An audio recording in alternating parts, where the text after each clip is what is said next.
এই মেয়ে, কি করছো? মন্দিরে প্রবেশ করো না। দেখছো না তুমি এখন অশুদ্ধ?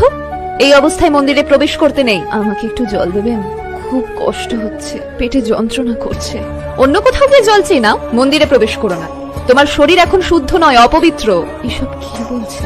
যেই সতীচ্ছেদ হতে সমস্ত বিশ্ব সংসার সৃষ্টি, যেই অঙ্গ প্রত্যেক নারীর গর্ব হওয়া উচিত, যে ঋতুস্রাব একটি মেয়ের মাতৃত্বের স্বাদ পাওয়াকে চিহ্নিত করে, তা কি করে অপবিত্র অসুচি হতে পারে? তর্ক করো না, মন্দির পরিত্যাগ করো এই মুহূর্তে। তাহলে তো এই মন্দিরে যেই দেবী মায়ের প্রতিষ্ঠান, তিনিও অপবিত্র। সেই মায়েরও তো ঋতুস্রাব হয়, তিনিও কি তার নিজের মন্দির ত্যাগ করবেন? এসব কি বলছো তুমি? বিশ্বাস না হলে আপনি নিজে গিয়ে দেখুন।